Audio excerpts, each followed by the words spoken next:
Hai, teman-teman sebaya kesayangan. Apa kabar semuanya? Semoga selalu sehat dan semangat ya. Kita semua pasti setuju, hidup di usia 40-an itu memang banyak tantangannya. Pekerjaan makin menumpuk, keluarga butuh perhatian ekstra, belum lagi urusan cicilan atau rencana masa depan. Saking sibuknya, kadang kita jadi lupa sama satu hal yang paling penting, kesehatan diri sendiri. Ya kan? Jujur deh, pernah nggak sih kalian ngerasa badan kok gampang capek, atau sering ngerasa haus banget padahal udah minum banyak? Atau mungkin ada luka kecil yang kok ya lama banget sembuhnya? Nah, hal-hal kecil kayak gini nih, sering banget kita anggap sepele. Kita mikirnya, paling cuma kecapean, atau, wajarlah, udah nggak muda lagi. Padahal, bisa jadi ini adalah sinyal penting dari tubuh kita, alarm yang lagi berbunyi pelan, ngasih tahu kalau ada sesuatu yang perlu perhatian lebih serius. Masalahnya, sinyal-sinyal ini sering banget terlewatkan, apalagi di usia kita yang lagi produktif-produktifnya ini. Kita cenderung menunda-nunda buat cek kesehatan, atau bahkan nggak menyadari kalau gejala-gejala itu punya makna yang lebih dalam. Padahal, teman-teman, ada satu kondisi kesehatan yang diam-diam bisa mengintai kita, terutama di usia 40-an ke atas, dan seringkali gejalanya itu mirip banget sama hal-hal sepele lainnya. Kondisi ini namanya diabetes. Jangan kaget dulu ya. Memang kedengarannya menakutkan, tapi justru karena itulah kita perlu tahu lebih banyak. Kenapa? Karena kalau kita bisa mengenali tanda-tanda awalnya, kita punya kesempatan besar buat bertindak cepat, mencegah komplikasi serius, dan tetap bisa menjalani hidup yang berkualitas. Faktanya, diabetes tipe 2, jenis diabetes yang paling umum, itu seringkali berkembang secara perlahan dan tanpa gejala yang jelas di tahap awal. Ini bukan cuma mitos, tapi memang berdasarkan banyak penelitian dan pengalaman medis. Gini loh, secara sederhana, tubuh kita itu butuh gula, glukosa, sebagai sumber energi utama. Nah, biar gula ini bisa masuk ke sel-sel tubuh, kita butuh hormon yang namanya insulin. Insulin ini ibarat kunci yang membuka pintu sel biar gula bisa masuk. Pada penderita diabetes tipe 2, kuncinya ini kadang nggak berfungsi dengan baik, resistensi insulin, atau produksinya berkurang. Akibatnya, gula menumpuk di dalam darah dan nggak bisa masuk ke sel.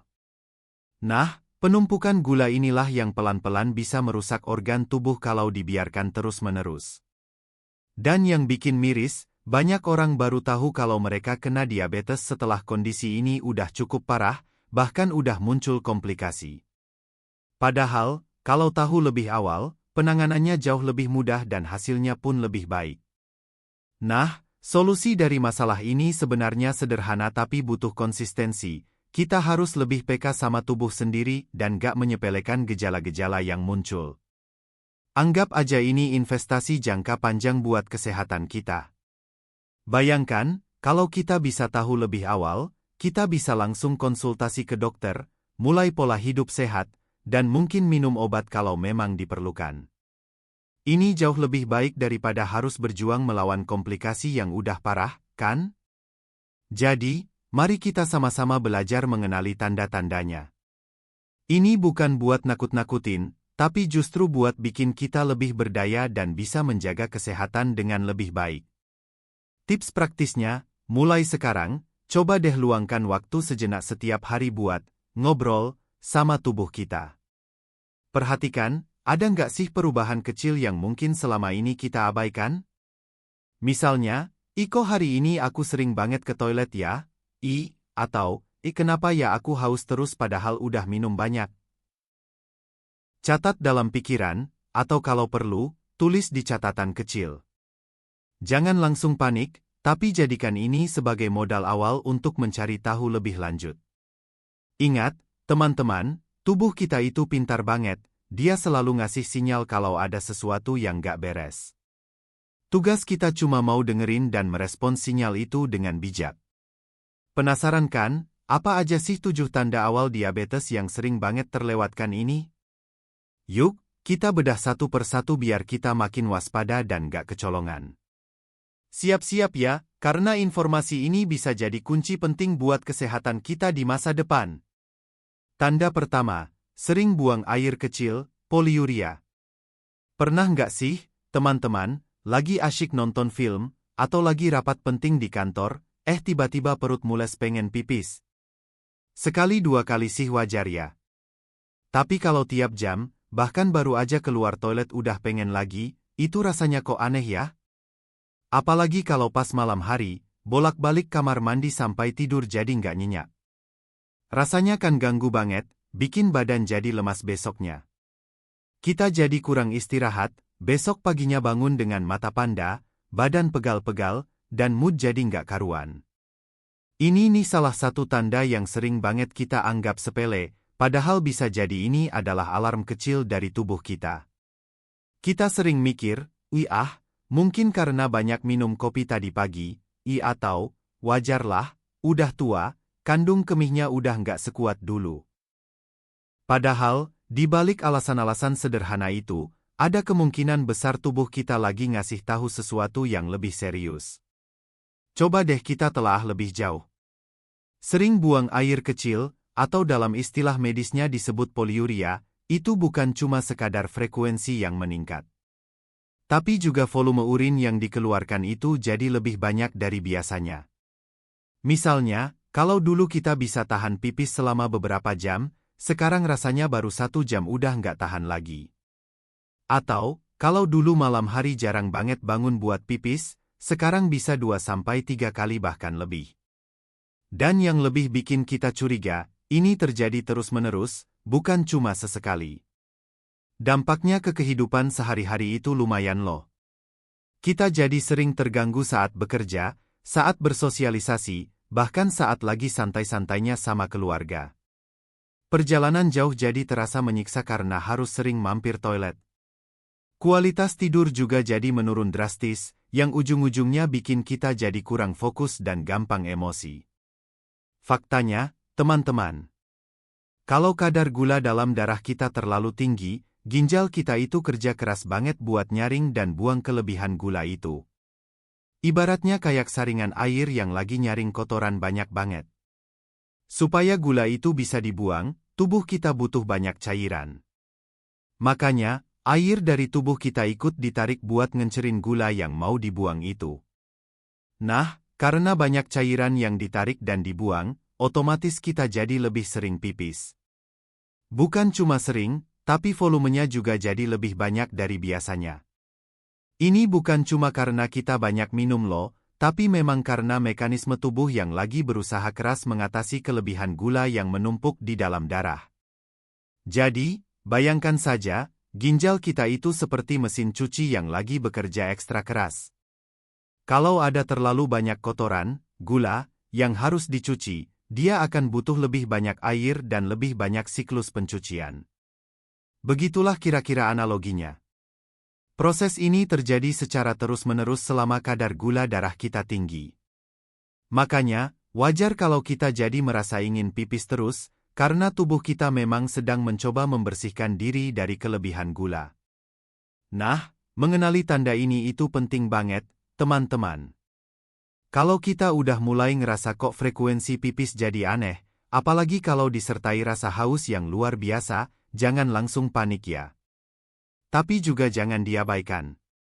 Ini adalah sinyal pertama buat kita buat lebih peka sama tubuh sendiri. Solusinya adalah, pertama, perhatikan polanya. Apakah ini terjadi terus-menerus selama beberapa hari atau minggu? Apakah mengganggu aktivitas sehari-hari atau tidur malam? Kalau iya, itu udah jadi lampu kuning buat kita. Jangan langsung berasumsi buruk, tapi jadikan ini sebagai alasan kuat buat ngobrol sama dokter. Dokter akan bantu kita mencari tahu penyebab pastinya, apakah karena diabetes, atau ada kondisi lain yang mungkin juga perlu perhatian. Ingat ya, deteksi dini itu kuncinya. Dengan kita tahu lebih awal, langkah penanganannya bisa dilakukan lebih cepat dan efektif. Ini bisa mencegah kondisi jadi lebih parah dan menghindari komplikasi yang gak kita inginkan di kemudian hari. Jangan sampai karena kita menunda atau meremehkan, akhirnya jadi menyesal belakangan. Biar lebih gampang ngamatinya, ada beberapa tips praktis nih yang bisa kita lakuin. Pertama, coba deh bikin jurnal kecil. Nggak perlu ribet, cukup catat aja berapa kali kita pipis dalam sehari, dan bandingkan sama hari-hari sebelumnya. Misalnya, hari ini 10 kali, kemarin 7 kali, lusa 12 kali. Kalau ada perubahan drastis yang konsisten selama beberapa hari, itu bisa jadi petunjuk awal.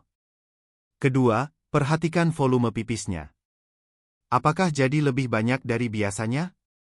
Kalau biasanya pipis sedikit-sedikit, sekarang jadi lebih banyak setiap kali ke toilet, itu juga perlu diperhatikan. Ketiga, amati warnanya. Meskipun nggak selalu jadi patokan utama, tapi perubahan warna urin menjadi lebih terang atau jernih meskipun kita merasa sering pipis, juga bisa jadi indikasi.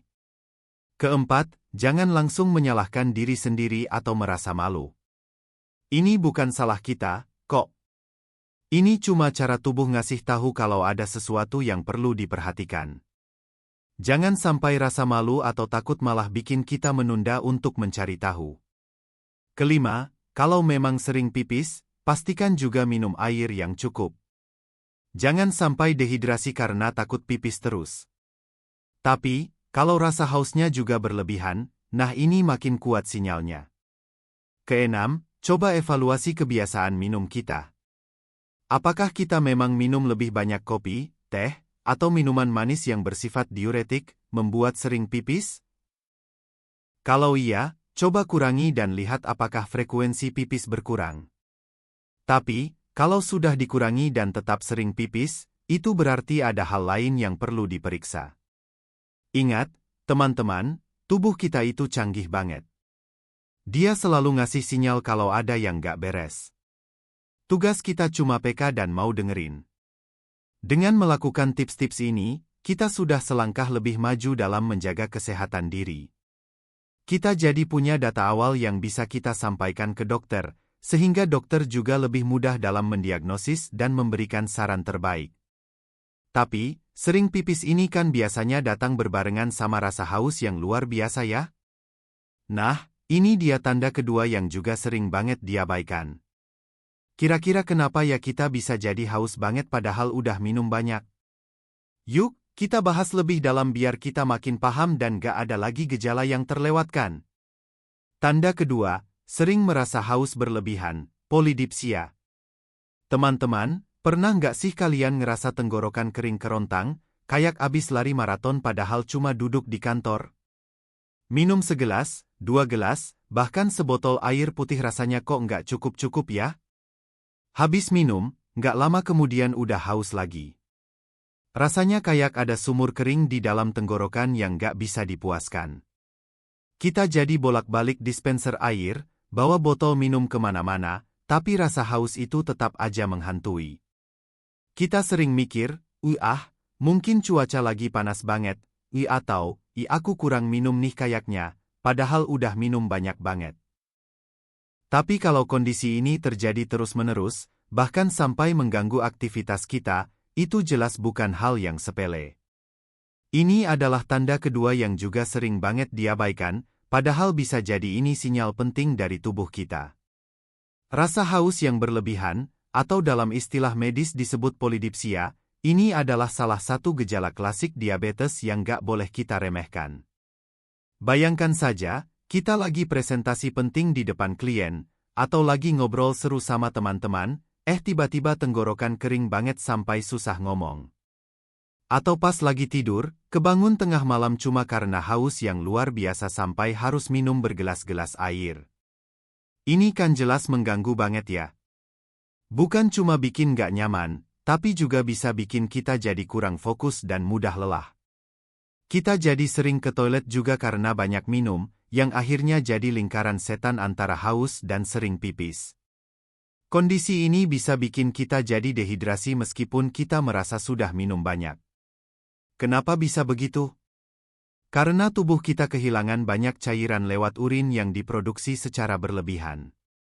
Jadi, meskipun kita minum terus, cairan yang keluar juga banyak, sehingga tubuh tetap dalam kondisi kekurangan cairan.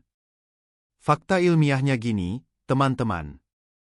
Tadi kan kita udah bahas ya, kalau kadar gula darah tinggi, ginjal itu bekerja ekstra keras buat buang kelebihan gula lewat urin. Nah, proses pembuangan gula yang berlebihan ini, itu butuh banyak air. Air dari tubuh kita ikut ditarik dan dibuang bersama gula. Akibatnya, tubuh kita jadi kehilangan banyak cairan. Ibaratnya kayak kita lagi mencuci baju kotor banget, kita butuh banyak air buat bilasnya sampai bersih. Nah, kalau airnya terus-terusan terbuang, otomatis tubuh kita jadi kekurangan cairan, atau dehidrasi ringan. Dehidrasi inilah yang kemudian memicu rasa haus yang luar biasa. Tubuh kita secara otomatis mengirim sinyal ke otak bahwa kita butuh lebih banyak cairan untuk menggantikan yang hilang. Makanya, kita jadi merasa haus terus-menerus, meskipun kita sudah minum banyak. Ini adalah mekanisme alami tubuh untuk menjaga keseimbangan cairan. Jadi, rasa haus yang berlebihan ini adalah respons tubuh terhadap kehilangan cairan yang disebabkan oleh seringnya buang air kecil akibat kadar gula darah yang tinggi. Solusinya, kalau kita mulai merasakan haus yang gak wajar, yang gak bisa hilang meskipun sudah minum banyak, jangan langsung menganggapnya enteng. Ini adalah saatnya kita mulai bertanya pada diri sendiri, ada apa ya dengan tubuhku? Jangan langsung panik, tapi jadikan ini sebagai motivasi untuk mencari tahu lebih lanjut. Langkah pertama adalah mengamati intensitas dan durasinya. Apakah rasa haus ini terjadi setiap hari? Apakah mengganggu aktivitas kita? Apakah disertai dengan tanda-tanda lain yang mencurigakan? Kalau iya, ini adalah sinyal kuat buat kita untuk segera berkonsultasi dengan dokter. Dokter akan melakukan pemeriksaan yang diperlukan, seperti tes gula darah, untuk memastikan apakah ini memang gejala diabetes atau ada penyebab lain. Ingat ya, teman-teman, konsultasi dengan tenaga medis profesional itu penting banget. Mereka yang punya ilmu dan alat yang tepat untuk membantu kita mencari tahu akar masalahnya. Jangan sampai kita menduga-duga sendiri atau mencari informasi yang belum tentu akurat di internet tanpa validasi dari ahli. Nah, biar lebih gampang ngamatinya, ada beberapa tips praktis nih yang bisa kita lakuin. Pertama, perhatikan jenis minuman yang kita konsumsi. Apakah kita sering minum minuman manis, bersoda, atau berkafein tinggi? Minuman-minuman ini justru bisa memperparah rasa haus dan dehidrasi. Coba deh ganti dengan air putih murni. Kedua, coba ukur berapa banyak air yang kita minum dalam sehari. Kalau biasanya kita minum 2 liter, sekarang jadi 3-4 liter atau bahkan lebih, itu patut diwaspadai. Ketiga, perhatikan apakah rasa haus ini disertai dengan mulut kering yang ekstrim, meskipun sudah minum. Mulut kering ini bisa jadi indikasi tambahan. Keempat, jangan takut buat bawa botol. Minum kemana-mana. Ini justru bagus, biar kita bisa memantau asupan cairan kita. Tapi, kalau minum terus tapi haus nggak hilang, itu baru jadi perhatian. Kelima, coba deh perhatikan lingkungan sekitar. Apakah kita berada di ruangan yang terlalu panas atau kering? Kalau iya, mungkin itu salah satu penyebabnya. Tapi kalau tidak, dan rasa haus tetap berlebihan, itu sinyal kuat. Keenam, jangan menunda untuk bicara sama pasangan, keluarga, atau teman dekat tentang apa yang kita rasakan. Kadang, mereka bisa jadi saksi yang lebih objektif terhadap perubahan kebiasaan kita. Mereka bisa mengingatkan atau bahkan ikut mengamati. Ingat, teman-teman, tubuh kita itu canggih banget. Dia selalu ngasih sinyal kalau ada yang gak beres. Tugas kita cuma peka dan mau dengerin. Dengan melakukan tips-tips ini, kita sudah selangkah lebih maju dalam menjaga kesehatan diri. Kita jadi punya data awal yang bisa kita sampaikan ke dokter, sehingga dokter juga lebih mudah dalam mendiagnosis dan memberikan saran terbaik. Tapi, sering haus ini kan seringkali dibarengi dengan rasa lapar yang gak wajar ya? Rasanya kayak abis makan sepiring nasi, sejam kemudian udah lapar lagi. Kok bisa gitu ya? Yuk, kita bahas tanda ketiga ini, karena ini juga sering banget bikin kita bingung dan menganggapnya cuma nafsu makan aja. Tanda ketiga, sering merasa lapar berlebihan, polifagia. Oke, teman-teman, kita lanjut ke tanda ketiga yang juga nggak kalah bikin kita geleng-geleng kepala. Pernah nggak sih kalian ngerasa, iwah, barusan aja makan besar, kok udah lapar lagi ya? Atau, perutku ini kayak gentong tanpa dasar, nggak kenyang-kenyang. Rasanya baru aja selesai sarapan, jam 10 pagi udah keroncongan lagi minta diisi. Siang makan siang porsi dobel, sorenya udah nyari-nyari camilan lagi. Malam hari, padahal udah makan malam, sebelum tidur masih aja pengen ngemil. Kondisi ini, yang disebut polifagia atau lapar berlebihan, seringkali kita anggap enteng. Kita mikirnya, mungkin lagi banyak pikiran, jadi butuh asupan energi lebih, atau, kayaknya lagi doyan makan aja nih. Padahal, teman-teman, kalau rasa lapar ini datangnya nggak wajar, intensitasnya tinggi, dan nggak bisa dipuaskan meskipun sudah makan banyak, ini bisa jadi sinyal penting dari tubuh kita. Apalagi kalau ini terjadi secara konsisten selama beberapa waktu. Bayangkan saja, kita jadi sering nyemil makanan yang kurang sehat karena lapar terus. Berat badan bisa naik drastis, tapi anehnya, kadang ada juga yang justru berat badannya malah turun meskipun makannya banyak. Ini kan jadi makin aneh, ya? Perasaan lapar yang gak terkontrol ini bisa mengganggu konsentrasi, bikin kita jadi gampang emosi, dan bahkan bisa memengaruhi kualitas pekerjaan atau interaksi sosial kita.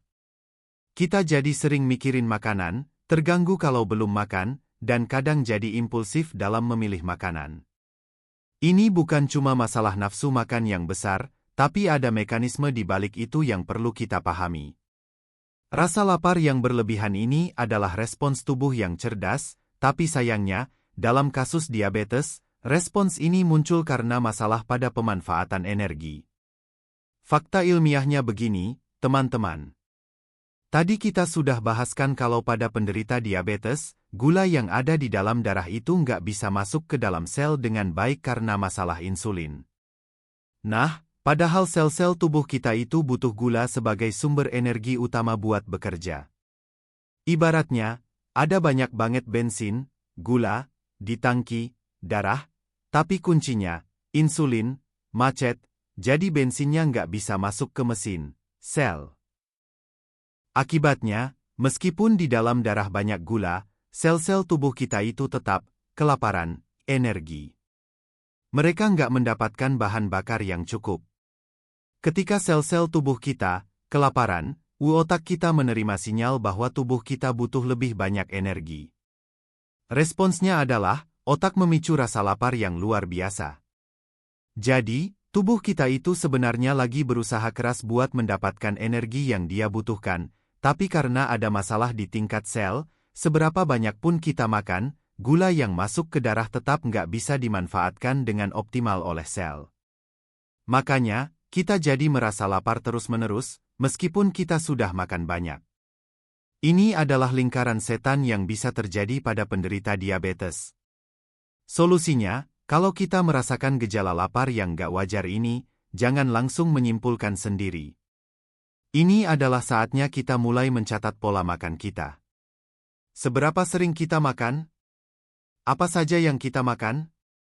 Dan yang paling penting, seberapa cepat kita merasa lapar lagi setelah makan? Kalau kita menemukan pola yang mengkhawatirkan, yaitu sering lapar padahal baru makan, dan intensitas laparnya itu berlebihan, ini adalah sinyal kuat buat kita untuk segera berkonsultasi dengan dokter. Dokter akan melakukan pemeriksaan menyeluruh, termasuk tes gula darah, untuk mengetahui apakah ini memang ada kaitannya dengan diabetes atau ada kondisi medis lain yang perlu ditangani. Ingat ya, teman-teman, konsultasi dengan tenaga medis profesional itu penting banget. Mereka punya pengetahuan dan pengalaman untuk memberikan diagnosis yang akurat dan rencana penanganan yang tepat.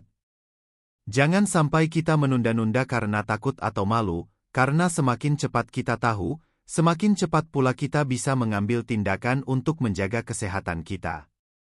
Nah, biar lebih gampang ngamatinya, ada beberapa tips praktis nih yang bisa kita lakuin. Pertama, coba deh bikin catatan makanan.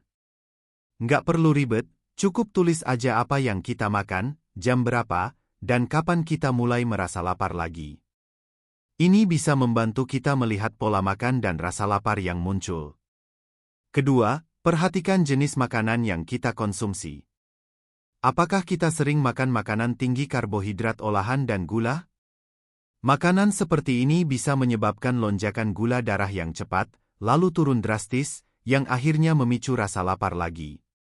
Coba deh ganti dengan makanan yang lebih seimbang, kaya serat, protein, dan lemak sehat, karena ini bisa bikin kenyang lebih lama. Ketiga, perhatikan porsi makan kita. Apakah kita cenderung makan dalam porsi besar tapi tetap nggak kenyang? Ini juga perlu jadi perhatian. Keempat, jangan menunda waktu makan. Usahakan makan teratur dengan porsi yang cukup. Kelima, perhatikan apakah rasa lapar ini disertai dengan tanda-tanda lain seperti lemas, gemetar, atau pusing. Kalau iya, itu bisa jadi tanda gula darah rendah setelah lonjakan, yang juga perlu diwaspadai. Keenam, coba deh minum segelas air putih sebelum makan. Kadang, tubuh kita salah mengartikan sinyal haus sebagai lapar. Ini bisa membantu membedakan apakah kita benar-benar lapar atau hanya haus. Ingat, teman-teman, tubuh kita itu canggih banget. Dia selalu ngasih sinyal kalau ada yang nggak beres. Tugas kita cuma peka dan mau dengerin. Dengan melakukan tips-tips ini, kita sudah selangkah lebih maju dalam menjaga kesehatan diri. Kita jadi punya data awal yang bisa kita sampaikan ke dokter, sehingga dokter juga lebih mudah dalam mendiagnosis dan memberikan saran terbaik. Tapi, ada satu hal yang unik nih terkait rasa lapar berlebihan ini. Kadang, meskipun kita makan banyak banget dan merasa lapar terus, berat badan kita malah turun drastis tanpa sebab yang jelas. Kok bisa gitu ya? Padahal logikanya, kalau makan banyak kan harusnya naik berat badan.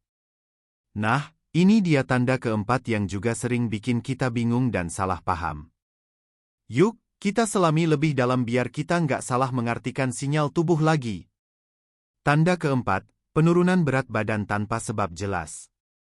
Oke, teman-teman, kita masuk ke tanda keempat yang mungkin bagi sebagian orang justru dianggap sebagai bonus atau keberuntungan. Siapa sih yang nggak mau berat badannya turun tanpa harus diet ketat atau olahraga mati-matian? Pasti banyak yang mau kan? Tapi, tunggu dulu. Kalau penurunan berat badan ini terjadi secara drastis, dalam waktu singkat, dan tanpa ada perubahan signifikan pada pola makan atau aktivitas fisik kita, justru ini bisa jadi alarm serius loh. Kita sering mikir, wah, asyik nih, bisa pakai baju ukuran lama lagi, atau, hebat juga ya, berat badanku turun sendiri. Padahal, penurunan berat badan yang gak jelas penyebabnya ini, apalagi kalau disertai dengan gejala sering haus, sering lapar, dan sering pipis, itu justru bisa jadi salah satu tanda awal diabetes yang perlu banget kita waspadai. Bayangkan saja, dalam beberapa minggu atau bulan, berat badan kita tiba-tiba turun 5 kg, 10 kg, atau bahkan lebih, padahal kita merasa makan seperti biasa, atau bahkan lebih banyak karena sering lapar. Celana jadi longgar, baju jadi kedodoran, dan orang-orang di sekitar kita mulai bertanya, "Iko kurusan sih? Lagi sakit ya?" Ini bukan pujian, teman-teman, ini justru sinyal buat kita untuk lebih peka. Penurunan berat badan yang gak diinginkan ini bisa bikin tubuh kita jadi lemas, mudah lelah, dan bahkan bisa memengaruhi daya tahan tubuh kita terhadap penyakit. Kita jadi gampang sakit, kurang berenergi, dan penampilan pun jadi terlihat kurang segar. Ini adalah kondisi yang jauh dari ideal, meskipun kita mungkin merasa senang karena angka timbangan bergerak turun. Tapi, penurunan berat badan yang sehat itu kan butuh proses dan usaha, bukan tiba-tiba begitu saja. Fakta ilmiahnya begini, teman-teman. Tadi kita sudah bahaskan kalau pada penderita diabetes, gula yang ada di dalam darah itu nggak bisa masuk ke dalam sel buat jadi energi. Sel-sel tubuh kita, kelaparan, energi. Nah, karena sel nggak bisa pakai gula dari makanan, tubuh kita terpaksa mencari sumber energi lain. Dari mana? Dari cadangan lemak dan protein yang ada di otot kita. Jadi, tubuh kita itu mulai membakar lemak dan otot yang udah ada di dalam tubuh buat dijadikan energi. Ibaratnya, kalau mesin nggak bisa pakai bensin utama, dia akan pakai bensin cadangan atau bahkan komponen mesinnya sendiri buat tetap jalan. Proses pembakaran lemak dan otot inilah yang menyebabkan berat badan kita jadi turun drastis. Meskipun kita makan banyak karena merasa lapar, tapi sebagian besar gula dari makanan itu cuma numpuk di darah dan gak bisa dimanfaatkan oleh sel. Jadi, meskipun asupan kalori mungkin banyak, tapi tubuh tetap dalam kondisi kekurangan energi di tingkat sel, sehingga terpaksa membongkar cadangan lemak dan otot. Ini adalah mekanisme yang sangat merugikan tubuh karena kita kehilangan massa otot yang penting dan cadangan energi yang seharusnya disimpan. Solusinya, kalau kita mengalami penurunan berat badan yang drastis tanpa sebab yang jelas, jangan langsung merayakan atau menganggapnya sebagai hal yang positif. Ini adalah saatnya kita untuk segera mencari tahu penyebabnya. Jangan menunda-nunda, apalagi kalau penurunan berat badan ini disertai dengan gejala-gejala lain seperti sering haus, sering lapar, atau sering pipis. Segera buat janji dengan dokter untuk pemeriksaan lebih lanjut. Dokter akan melakukan serangkaian tes, termasuk tes gula darah, untuk mengetahui apakah ini memang gejala diabetes atau ada kondisi medis lain yang perlu ditangani. Ingat ya, teman-teman, konsultasi dengan tenaga medis profesional itu penting banget. Mereka punya pengetahuan dan pengalaman untuk memberikan diagnosis yang akurat dan rencana penanganan yang tepat. Jangan sampai kita menunda-nunda karena takut atau malu, karena semakin cepat kita tahu, semakin cepat pula kita bisa mengambil tindakan untuk menjaga kesehatan kita. Ini bukan cuma tentang angka timbangan, tapi tentang kesehatan organ-organ vital kita. Nah, biar lebih gampang ngamatinya, ada beberapa tips praktis nih yang bisa kita lakuin. Pertama, catat berat badan kita secara berkala. Nggak perlu setiap hari, tapi mungkin seminggu sekali. Kalau ada penurunan yang signifikan dan konsisten tanpa kita sengaja, itu patut dicurigai. Kedua, perhatikan apakah penurunan berat badan ini disertai dengan rasa lemas yang luar biasa, meskipun kita sudah makan cukup. Ini bisa jadi indikasi bahwa tubuh kita sedang membakar cadangan energi secara paksa. Ketiga, coba deh perhatikan perubahan pada pakaian kita. Kalau tiba-tiba celana atau baju yang tadinya pas jadi longgar, itu juga bisa jadi tanda. Keempat, jangan langsung menyalahkan diri sendiri atau merasa khawatir berlebihan. Tapi jadikan ini sebagai motivasi untuk segera mencari tahu. Kelima, bicara sama orang terdekat kita. Kadang, mereka yang melihat perubahan pada tubuh kita lebih dulu. Minta pendapat mereka, apakah mereka juga melihat kita jadi kurusan. Keenam, hindari membeli suplemen atau obat penurun berat badan yang gak jelas asal-usulnya, apalagi kalau kita nggak tahu penyebab penurunan berat badan kita. Ini bisa berbahaya dan justru menutupi gejala yang sebenarnya. Ingat, teman-teman, tubuh kita itu canggih banget. Dia selalu ngasih sinyal kalau ada yang gak beres. Tugas kita cuma peka dan mau dengerin. Dengan melakukan tips-tips ini, kita sudah selangkah lebih maju dalam menjaga kesehatan diri. Kita jadi punya data awal yang bisa kita sampaikan ke dokter, sehingga dokter juga lebih mudah dalam mendiagnosis dan memberikan saran terbaik. Tapi, selain gejala-gejala fisik yang kelihatan di luar, ada juga loh tanda yang muncul di bagian tubuh yang mungkin gak kita sangka-sangka, yaitu mata. Kok bisa ya diabetes bikin pandangan jadi kabur? Padahal kan mata kita baik-baik aja. Nah, ini dia tanda kelima yang juga sering bikin kita kaget dan menganggapnya cuma karena faktor usia atau kelelahan. Yuk, kita kupas tuntas biar kita makin waspada. Tanda kelima, pandangan kabur. Halo, teman-teman semua. Kita lanjut lagi ya ke tanda kelima yang juga sering banget bikin kita bingung dan panik. Pernah nggak sih kalian ngerasa, kok tiba-tiba tulisan di layar komputer jadi blur ya? Atau, waktu baca buku, kok huruf-hurufnya jadi kayak goyang-goyang?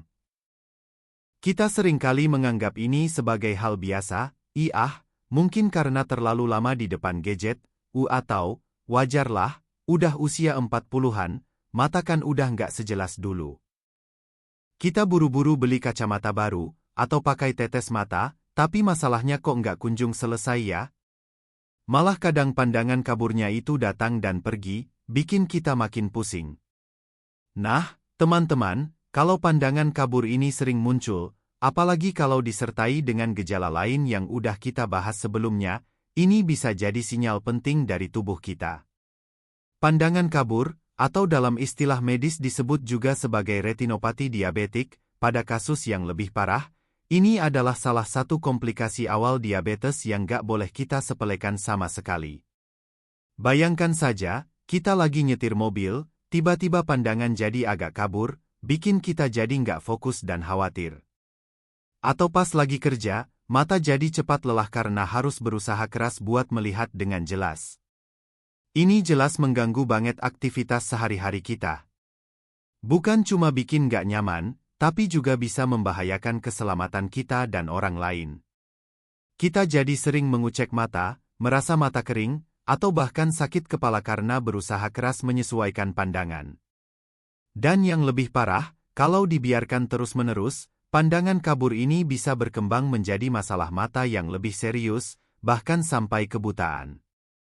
Makanya, jangan pernah menyepelekan perubahan pada penglihatan kita.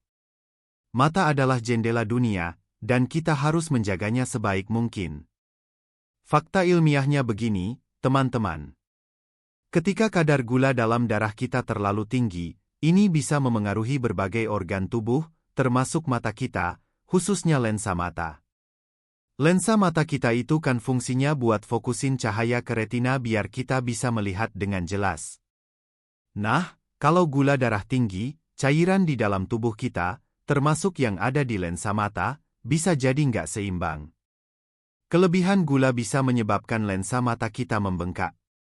Pembengkakan ini akan mengubah bentuk lensa mata, sehingga kemampuan mata kita buat fokus jadi terganggu. Ibaratnya, kalau lensa kamera kita jadi kotor atau berembun, kan gambarnya jadi nggak jelas ya? Nah, begitu juga dengan mata kita. Perubahan bentuk lensa karena pembengkakan inilah yang bikin pandangan kita jadi kabur, buram, atau kadang kayak ada kabut. Ini adalah efek langsung dari gula darah tinggi. Selain itu, gula darah tinggi juga bisa merusak pembuluh darah kecil yang ada di retina mata, yang disebut retinopati diabetik. Tapi, retinopati ini biasanya muncul setelah diabetes udah berjalan cukup lama. Untuk pandangan kabur yang muncul di awal, itu lebih sering karena perubahan pada lensa mata akibat fluktuasi gula darah. Makanya, pandangan kabur ini bisa datang dan pergi, tergantung seberapa stabil gula darah kita. Solusinya, kalau kita mulai merasakan pandangan kabur yang gak wajar, yang datang dan pergi, atau yang semakin parah, jangan langsung berasumsi bahwa ini cuma karena faktor usia atau kelelahan. Ini adalah saatnya kita untuk segera memeriksakan diri ke dokter, terutama dokter mata. Ceritakan semua gejala yang kita rasakan, termasuk gejala-gejala lain seperti sering haus, sering lapar, atau sering pipis. Dokter mata akan melakukan pemeriksaan mata yang komprehensif untuk mengetahui penyebab pandangan kabur kita. Dan yang gak kalah penting, dokter juga mungkin akan menyarankan kita untuk melakukan tes gula darah. Ingat ya, teman-teman, deteksi dini itu kuncinya. Kalau pandangan kabur ini memang disebabkan oleh diabetes, dengan penanganan yang cepat dan tepat, kita bisa menjaga kesehatan mata kita dan mencegah komplikasi yang lebih serius. Jangan sampai kita menunda-nunda sampai kondisi mata kita jadi lebih parah dan sulit diperbaiki. Ini adalah investasi jangka panjang untuk kualitas hidup kita. Nah, biar lebih gampang ngamatinya, ada beberapa tips praktis nih yang bisa kita lakuin. Pertama, perhatikan kapan pandangan kabur itu muncul. Apakah setelah makan makanan manis? Atau saat kita merasa sangat lelah? Mencatat polanya bisa membantu. Kedua, coba deh istirahatkan mata secara berkala kalau kita sering di depan layar. Aturan 20-20-20, Setiap 20 menit, lihat objek sejauh 20 kaki selama 20 detik, bisa membantu. Tapi, kalau pandangan tetap kabur meskipun sudah istirahat, itu perlu perhatian. Ketiga, hindari mengucek mata terlalu sering, karena ini bisa memperparah iritasi. Keempat, kalau kita sudah pakai kacamata, pastikan resepnya masih sesuai. Tapi kalau pandangan tetap kabur meskipun resep sudah benar, itu bisa jadi sinyal. Kelima, jangan langsung membeli obat tetes mata sembarangan tanpa rekomendasi dokter. Ada banyak jenis tetes mata, dan tidak semuanya cocok untuk kondisi kita. Keenam, perhatikan apakah pandangan kabur ini disertai dengan gejala lain seperti mata merah, nyeri, atau ada bintik-bintik hitam yang melayang di pandangan. Ini bisa jadi tanda masalah mata lain yang juga perlu diperiksa. Ingat, teman-teman, tubuh kita itu canggih banget. Dia selalu ngasih sinyal kalau ada yang nggak beres. Tugas kita cuma peka dan mau dengerin. Dengan melakukan tips-tips ini, kita sudah selangkah lebih maju dalam menjaga kesehatan diri. Kita jadi punya data awal yang bisa kita sampaikan ke dokter, sehingga dokter juga lebih mudah dalam mendiagnosis dan memberikan saran terbaik. Tapi, selain mata, ada juga loh tanda yang muncul di bagian tubuh lain, yaitu kulit kita. Pernah nggak sih kalian ngerasa, kok luka goresan kecil ini lama banget sembuhnya ya? Padahal cuma luka kecil, tapi kok berhari-hari bahkan berminggu-minggu nggak kering-kering. Nah, ini dia tanda keenam yang juga sering kita abaikan dan anggap remeh. Yuk, kita selami lebih dalam biar kita makin waspada dan gak salah mengartikan sinyal tubuh lagi. Tanda keenam, luka sulit sembuh. Hai, teman-teman semua. Kita lanjut lagi ya ke tanda keenam yang juga sering banget bikin kita mengernyitkan dahi. Pernah nggak sih kalian ngerasa, aduh, cuma luka kecil kena kertas, kok perihnya lama banget ya? Atau, luka bekas gigitan nyamuk ini kok jadi borok dan gak sembuh-sembuh? Kita seringkali menganggap ini sebagai hal biasa, mungkin aku lagi kurang vitamin, atau, wajarlah, udah tua, regenerasi kulitnya jadi lambat. Kita mungkin cuma membersihkan luka seadanya, menempel plester, tapi masalahnya kok nggak kunjung selesai ya?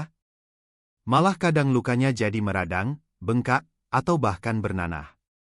Nah, teman-teman, kalau ada luka kecil sekalipun yang kok ya lama banget sembuhnya, apalagi kalau disertai dengan gejala lain yang udah kita bahas sebelumnya, ini bisa jadi sinyal penting dari tubuh kita. Luka sulit sembuh ini adalah salah satu tanda awal diabetes yang gak boleh kita sepelekan sama sekali. Bayangkan saja, kita lagi asyik beraktivitas, nggak sengaja kena goresan kecil di tangan atau kaki. Awalnya cuma luka biasa, tapi kok setelah beberapa hari nggak ada tanda-tanda mau kering. Malah kadang jadi makin merah, bengkak, dan perih. Atau, ada luka lecet di kaki karena pakai sepatu baru, lukanya nggak kunjung kering dan malah jadi infeksi. Ini jelas mengganggu banget aktivitas sehari-hari kita. Bukan cuma bikin nggak nyaman, tapi juga bisa menimbulkan rasa sakit yang berkepanjangan dan bahkan bisa menyebar ke area lain. Kita jadi sering khawatir kalau luka itu nggak sembuh-sembuh, takut jadi infeksi yang lebih parah. Dan yang lebih mengkhawatirkan, luka yang sulit sembuh ini, terutama di kaki, bisa berujung pada komplikasi serius yang dikenal sebagai ulkus diabetik, yang bahkan bisa berakibat amputasi kalau nggak ditangani dengan baik. Makanya, jangan pernah menyepelekan luka kecil sekalipun yang kok ya lama banget sembuhnya. Fakta ilmiahnya begini, teman-teman. Ketika kadar gula dalam darah kita terlalu tinggi, ini bisa memengaruhi berbagai proses di dalam tubuh, termasuk kemampuan tubuh untuk menyembuhkan luka. Ada beberapa alasan kenapa luka sulit sembuh pada penderita diabetes. Pertama, gula darah tinggi bisa merusak pembuluh darah kecil. Pembuluh darah ini fungsinya buat ngangkut oksigen dan nutrisi penting ke area luka biar bisa sembuh. Kalau pembuluh darahnya rusak, aliran darah jadi nggak lancar, otomatis oksigen dan nutrisi yang sampai ke luka jadi berkurang. Ibaratnya, kalau ada bangunan yang rusak, tapi bahan bangunan, oksigen dan nutrisi, buat perbaikan nggak bisa sampai ke lokasi, ya pasti perbaikannya jadi lama banget, kan? Kedua, gula darah tinggi juga bisa melemahkan sistem kekebalan tubuh kita. Sel-sel kekebalan tubuh yang seharusnya bertugas melawan bakteri dan kuman di area luka jadi nggak bisa bekerja optimal. Akibatnya, luka jadi gampang terinfeksi, dan infeksi ini akan memperlambat proses penyembuhan. Ketiga, kadar gula yang tinggi di area luka itu sendiri bisa jadi makanan, ibuat bakteri, sehingga bakteri jadi gampang berkembang biak dan bikin infeksi makin parah. Jadi, kombinasi dari aliran darah yang buruk, sistem kekebalan yang lemah, dan lingkungan yang mendukung pertumbuhan bakteri inilah yang bikin luka pada penderita diabetes jadi sangat sulit sembuh. Solusinya, kalau kita mulai merasakan ada luka kecil sekalipun yang kok ya lama banget sembuhnya, jangan langsung berasumsi bahwa ini cuma karena faktor usia atau kurang vitamin. Ini adalah saatnya kita untuk segera mencari tahu penyebabnya. Jangan menunda-nunda, apalagi kalau luka itu disertai dengan gejala lain yang udah kita bahas sebelumnya. Segera buat janji dengan dokter untuk pemeriksaan lebih lanjut. Ceritakan semua gejala yang kita rasakan, termasuk seberapa lama luka itu nggak sembuh dan apakah ada gejala lain seperti sering haus, sering lapar, atau sering pipis. Dokter akan melakukan serangkaian tes, termasuk tes gula darah, untuk mengetahui apakah ini memang gejala diabetes atau ada kondisi medis lain yang perlu ditangani. Ingat ya, teman-teman, deteksi dini itu kuncinya. Kalau luka sulit sembuh ini memang disebabkan oleh diabetes, dengan penanganan yang cepat dan tepat, kita bisa mempercepat proses penyembuhan luka dan mencegah komplikasi yang lebih serius, seperti infeksi berat atau bahkan amputasi. Jangan sampai kita menunda-nunda sampai kondisi luka kita jadi lebih parah dan sulit diperbaiki. Ini adalah investasi jangka panjang untuk kualitas hidup kita. Nah, biar lebih gampang ngamatinya, ada beberapa tips praktis nih yang bisa kita lakuin. Pertama, perhatikan durasi penyembuhan luka. Kalau biasanya luka kecil sembuh dalam beberapa hari, sekarang jadi berminggu-minggu, itu patut dicurigai. Kedua, perhatikan tanda-tanda infeksi. Apakah luka jadi merah, bengkak, terasa hangat, nyeri, atau bahkan mengeluarkan nanah? Kalau iya, itu adalah tanda bahaya dan harus segera diperiksa. Ketiga, jaga kebersihan luka dengan baik. Bersihkan luka dengan air bersih dan sabun antiseptik, lalu tutup dengan perban steril. Tapi, kalau sudah dirawat dengan baik pun tetap nggak sembuh, itu berarti ada masalah lain. Keempat, hindari menggaruk luka atau mengelupas koreng yang terbentuk, karena ini bisa memperlambat penyembuhan dan memicu infeksi. Kelima, perhatikan apakah ada luka baru yang muncul tanpa kita sadari, terutama di area kaki. Kadang, karena saraf yang rusak, kita jadi nggak merasakan sakit saat ada luka kecil. Keenam, kalau kita punya hewan peliharaan, pastikan kuku mereka nggak melukai kita, karena luka sekecil apapun bisa jadi masalah. Ingat, teman-teman, tubuh kita itu canggih banget. Dia selalu ngasih sinyal kalau ada yang nggak beres. Tugas kita cuma peka dan mau dengerin. Dengan melakukan tips-tips ini, kita sudah selangkah lebih maju dalam menjaga kesehatan diri. Kita jadi punya data awal yang bisa kita sampaikan ke dokter, sehingga dokter juga lebih mudah dalam mendiagnosis dan memberikan saran terbaik.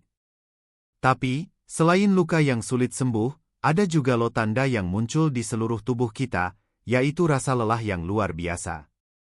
Padahal, kita udah tidur cukup, makan juga teratur, tapi kok rasanya lemas terus ya? Nah, ini dia tanda ketujuh yang juga sering kita abaikan dan anggap remeh. Yuk, kita selami lebih dalam biar kita makin waspada dan gak salah mengartikan sinyal tubuh lagi. Tanda ketujuh, sering merasa lelah atau lemas. Halo, teman-teman semua. Kita sampai ke tanda ketujuh, tanda terakhir yang juga sering banget bikin kita menghela napas panjang.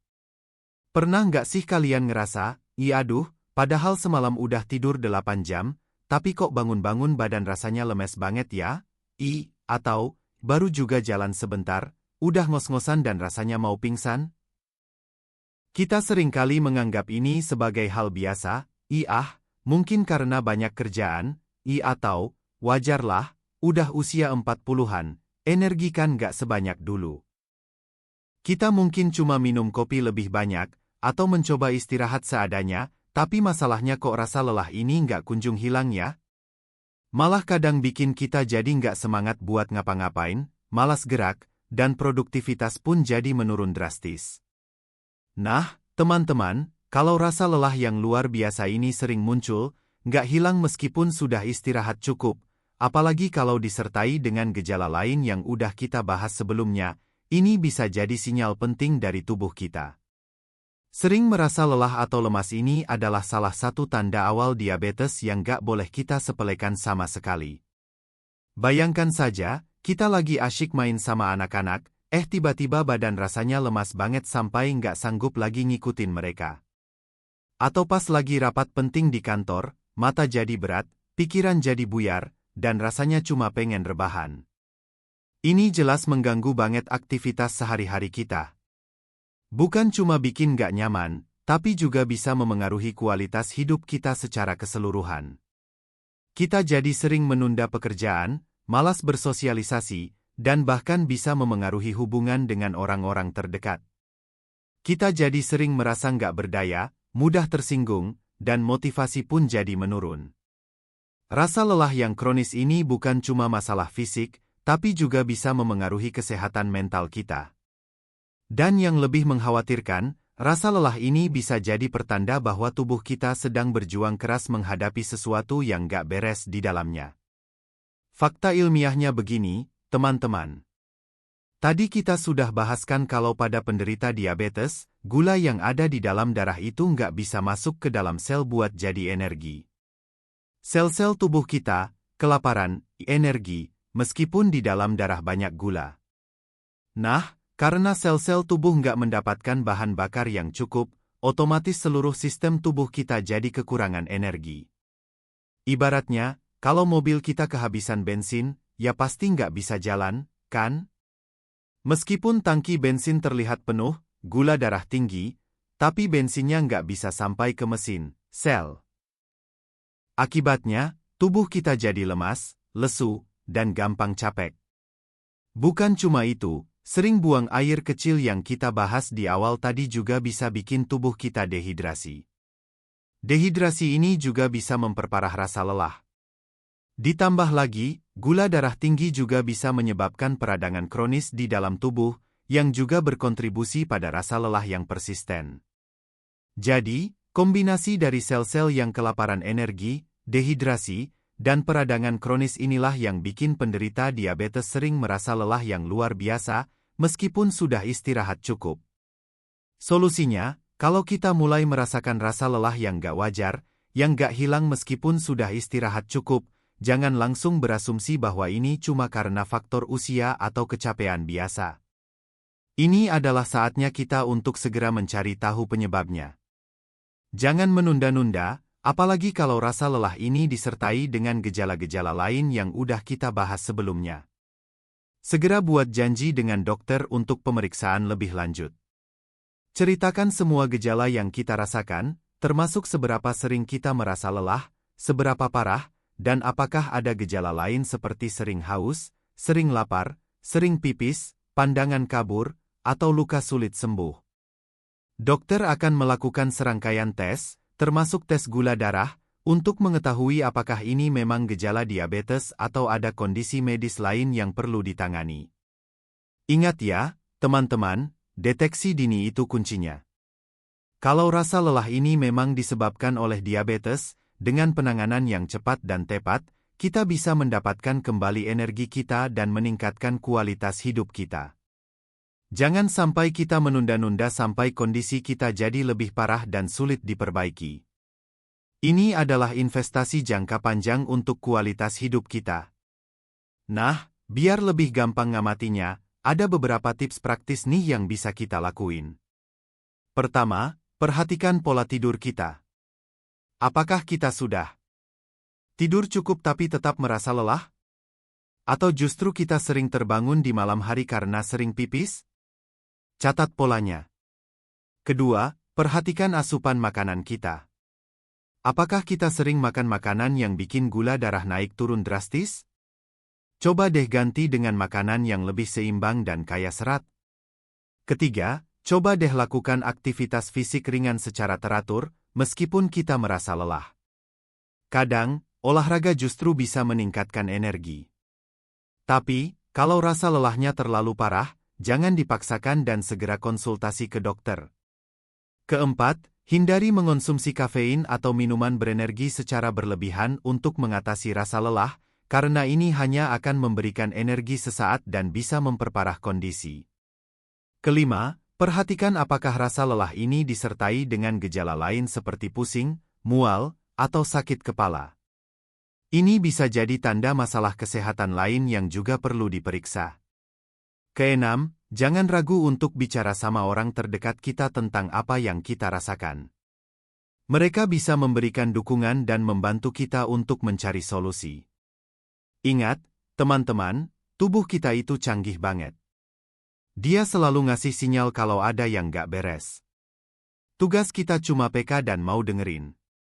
Dengan melakukan tips-tips ini, kita sudah selangkah lebih maju dalam menjaga kesehatan diri. Kita jadi punya data awal yang bisa kita sampaikan ke dokter, sehingga dokter juga lebih mudah dalam mendiagnosis dan memberikan saran terbaik. Nah, teman-teman sebaya kesayangan, kita sudah selesai membahas ketujuh tanda awal diabetes yang sering banget diabaikan, terutama di usia kita yang lagi matang-matangnya ini. Dari sering buang air kecil, sering haus, sering lapar, penurunan berat badan tanpa sebab jelas, pandangan kabur, luka sulit sembuh, sampai sering merasa lelah atau lemas. Semua tanda ini mungkin terlihat sepele kalau berdiri sendiri, tapi kalau beberapa di antaranya muncul bersamaan, itu artinya tubuh kita lagi berteriak minta perhatian. Jangan sampai kita menunda-nunda atau menganggap enteng sinyal-sinyal ini ya. Ingat, tujuan kita membahas ini bukan buat nakut-nakutin, tapi justru buat bikin kita lebih berdaya. Dengan tahu lebih awal, kita punya kekuatan untuk bertindak. Kita bisa mencegah komplikasi serius yang bisa merusak organ-organ penting tubuh kita, seperti jantung, ginjal, mata, saraf, dan pembuluh darah.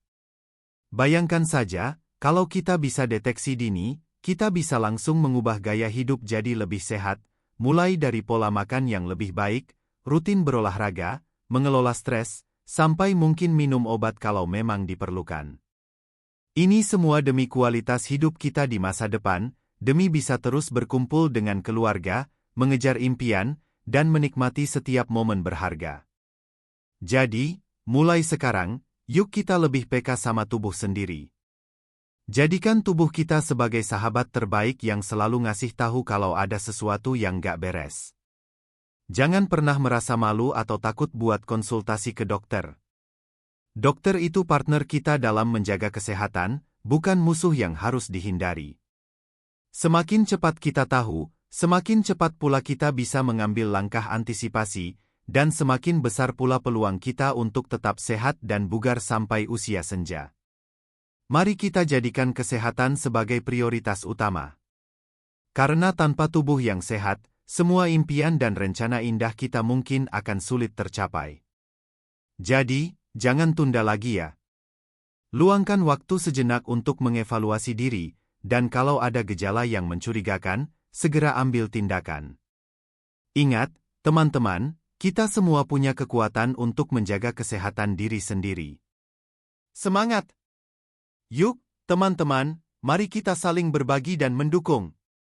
Jangan ragu untuk like, share, dan komen pengalaman Anda di kolom komentar di bawah ini. Mungkin cerita atau pengalaman Anda bisa jadi inspirasi dan motivasi bagi teman-teman yang lain. Dan ingat selalu, konsultasikan dengan tenaga medis jika memiliki kondisi khusus atau jika Anda mencurigai adanya gejala diabetes pada diri Anda atau orang terdekat. Kesehatan kita adalah tanggung jawab kita. Sampai jumpa di lain kesempatan dengan informasi bermanfaat lainnya.